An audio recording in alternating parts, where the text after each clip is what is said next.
Ich rufe Sie nochmal zurück, okay? Danke. Also ich hatte ja den Ruf, Neuwagenaufbereiter zu sein, aber jetzt werde ich vom Neuwagenaufbereiter zum Höhlenforscher? Ey Mo, das ist doch nicht dein Ernst. Was hast du denn jetzt schon wieder angeschleppt? Ist der schon verkauft oder noch nicht? Den musst du erst mal fit machen. Das sieht doch nicht aus. Das ist jetzt smart grün-weiß meliert oder was ist das für eine Farbe? Sagen wir mal, das ist ein Lebensraum. Ja, müssen wir da UNESCO fragen, ob wir hier überhaupt ran dürfen oder ist der noch nicht unter Naturschutz? Oh weia, ey. Ja, Mo, aber langsam musst du mich mal an deinen Verkaufspreisen hier beteiligen, ey. Da komme ich ja, was soll ich denn dafür abnehmen? Na gut, ich würde sagen, gucken wir mal einmal in Ruhe rum. Erstmal einen kleinen Schnaps auf den Schock und dann schauen wir mal, was wir machen. Du machst den doch eh nicht. Ja, aber ich tue so. Du schreist ja gleich wieder nach Dominik. Dominik! Ich möchte bitte die Woche frei haben.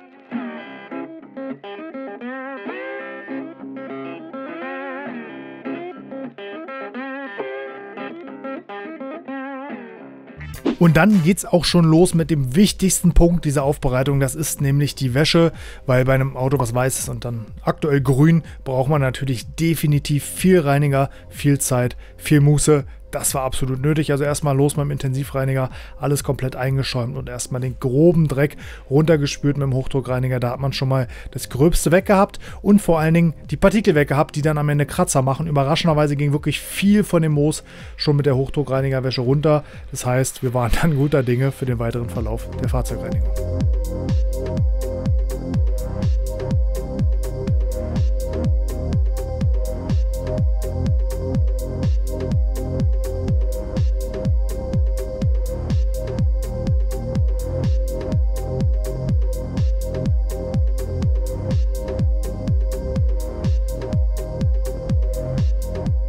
Dann gab es die nächste Runde Schaum, auf der wir gewaschen haben. Das war natürlich hier sehr wichtig, einfach um möglichst große Lackschonung zu erzielen, damit wir eben nicht zu grob mit Partikeln, die noch vorhanden sind, den Lack zerkratzen. Deswegen zweite Runde Schaum, abspülen, nochmal Schaum, abspülen, Lack trocknen. Dann war die Wäsche fürs Erste fertig. Nach der Wäsche ging es weiter mit dem Innenraum. Wir haben mit den Gummifußmatten angefangen. Uns ist ehrlicherweise untergegangen, dass das Gummifußmatten sind. Sonst hätten wir die natürlich gleich mitwaschen und abspülen können. So musste hier der Dampfreiniger erhalten. Die waren aber auch so dreckig, dass Dominik mehrere Runden Reiniger, Dampf, Bürsten, Pinseln, alles Mögliche eingesetzt hat, um es am Ende sauber zu bekommen, weil die auch einfach halt 3 Jahre lang nicht sauber gemacht wurden. Da steht der Dreck dann tatsächlich ordentlich und der muss halt erstmal weg.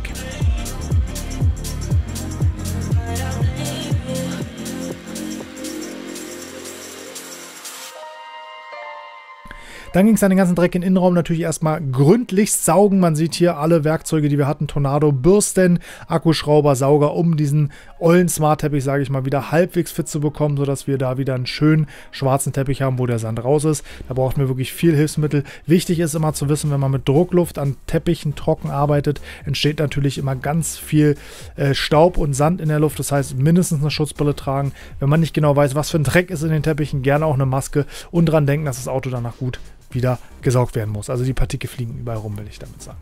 Dann ging es erstmal in die Polster, damit die möglichst lange Trockenzeit haben. Wir haben erstmal ganz normal Reiniger eingesetzt und schamponiert, um den ersten groben Dreck zu entfernen, dann mit dem Dampfreiniger zusätzlich unterstützt und das so lange wiederholt, bis die Sitze endlich sauber waren.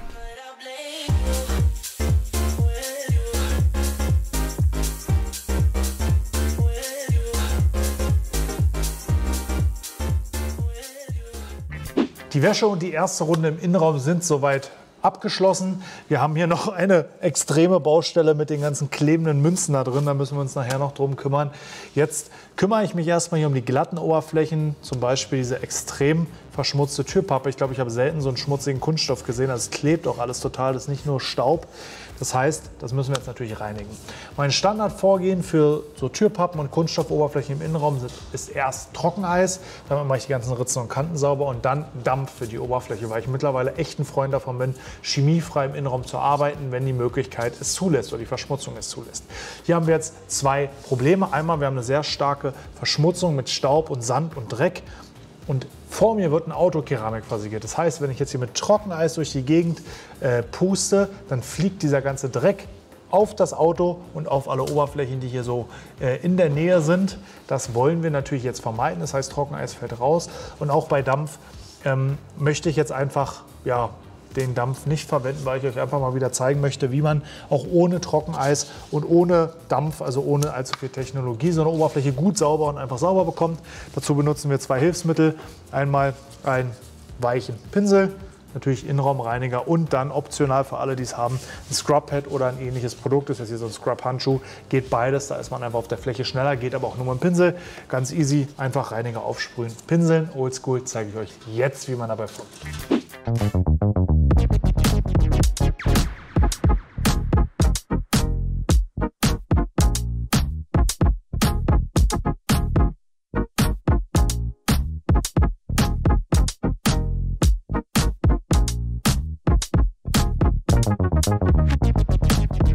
Wer nun Pinsel zur Verfügung hat, kann auch natürlich die ganze Tür oder das ganze Teil abpinseln. Ich spare mir jetzt einfach die Zeit fürs Abpinseln oder spare mir generell die Zeit und pinsel jetzt wirklich nur die Ritzen und Kanten vor, also alle schmalen Bereiche, wo ich später nicht rankomme, und kümmere mich um die Fläche am Ende mit dem Scrub-Pad. Das geht ein bisschen schneller und ist vielleicht noch mal einen Tick gründlicher, einfach weil das Scrub-Pad noch mal ein bisschen mehr Reinigungsleistung hat als ein Pinsel. Aber wie gesagt, auch mit dem Pinsel hier kann man komplett durchgehen, wenn man jetzt kein Scrub-Pad zur Hand hat.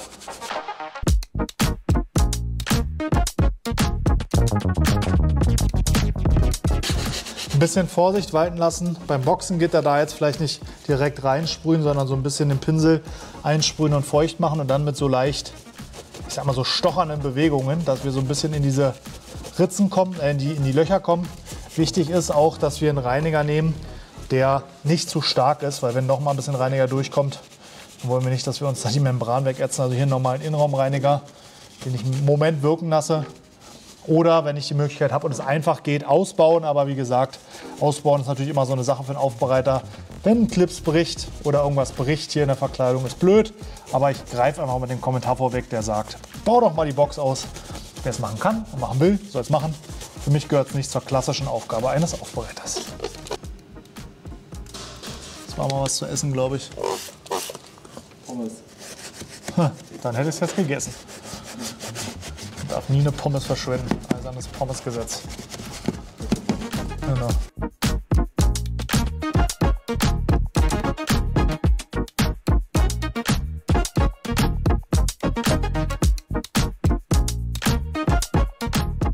Ja, das hat sich auf jeden Fall gelohnt. Hier ist einiges runtergekommen. Deswegen auch enorm wichtig, das Scrub-Pad zwischendurch auszuwaschen. Jetzt haben wir den Dreck gelöst, teilweise auch schon abgenommen. Jetzt müssen wir natürlich den Reiniger mit dem gelösten Dreck runterbekommen.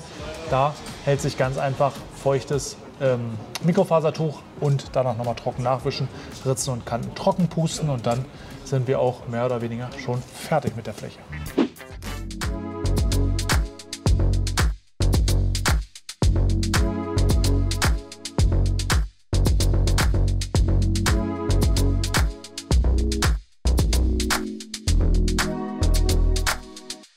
Dadurch, dass wir die Oberfläche nass gereinigt haben, haben wir jetzt natürlich den Nachteil oder einfach die Notwendigkeit, dass wir nochmal kontrollieren, ob alles sauber ist. Ich sehe, hier ist noch ein bisschen Schmutz in den Kanten, weil das einfach extrem dreckig war. Und das kann ich halt leider nicht sehen, wenn es nass ist. Deswegen ist das Trocknen so wichtig, damit ich jetzt eben nochmal hingehen kann, mir den Pinsel nehmen kann, nochmal alles nachreinigen kann, den Prozess wiederhole, bis es sauber ist. Natürlich ist die Türpappe jetzt auch extrem verschmutzt, aber das muss man einfach immer kontrollieren, weil wie außen, wenn es nass ist, sehe ich leider den Dreck nicht mehr. Also immer wieder reinigen, trocknen, kontrollieren und so lange wiederholen, bis die Oberfläche sauber ist. Das heißt, ich mache jetzt die Türpappe fertig, gehe dann ans Rest des Autos, teilweise mit der Methode, teilweise mit meiner Trockeneis- und Dampfmethode, so wie es gerade passt. Wie gesagt, mir war wichtig, das jetzt nochmal so komplett zu zeigen. Ich würde sagen, ich höre auf jetzt zu quatschen, weiter geht's.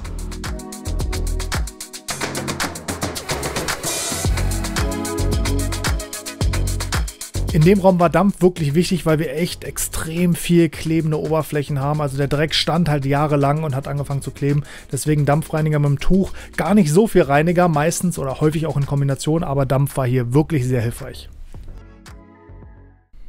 Am Ende gab es noch eine Geruchsneutralisation im Innenraum Desi-Fresh Kfz. Einfach mal unten in der Videobeschreibung gucken oder googeln. Ist im Endeffekt ein biologisch abbaubares Mittel, was Gerüche bekämpft nach der intensiven Reinigung. Und dann war der Smart fertig. Eine einfache, sehr intensive zugegebenermaßen Reinigung wie hier bringt auch wirklich sehr viel. Das Auto ist auf jeden Fall wieder weiß. Jetzt wollte ich gerade noch mal final kontrollieren, aber wir kommen gar nicht gegen den Pollenflug im Moment an. Das Auto steht 2-3 Stunden draußen, ist wieder komplett gelb. Naja, macht ja nichts. Dann glauben wir einfach mal dem Dominik, dass seine Arbeit vernünftig war. Kann sich wirklich sehen lassen. Hier ist eine Verwandlung passiert. Macht natürlich immer Spaß, wenn so ein Auto einfach richtig dreckig ist. Weil dann kann man mit einem überschaubaren Aufwand und genügend Kompetenz ein krasses Ergebnis rausholen, ohne dass man wirklich stundenlang um jeden Kratzer kämpft, sondern einfach mit der Wäsche intensiv schon mal ein schönes Ergebnis erzielen. Alle verwendeten Produkte findet ihr unten. Denkt auch an den Gutscheincode 10% sparen bei Waschguru mit dem Code Autolackaffen. Und für die Gewerblichen gibt es auch ein Geschenk bei eurer Bestellung. In die Anmerkung einfach den Kommentar DCON schreiben, dann gibt es was umsonst. Viel Spaß beim Nachmachen und beim nächsten Video oder bei diesem Video. Ich wünsche euch einen schönen Tag. Bis dann. Haut rein.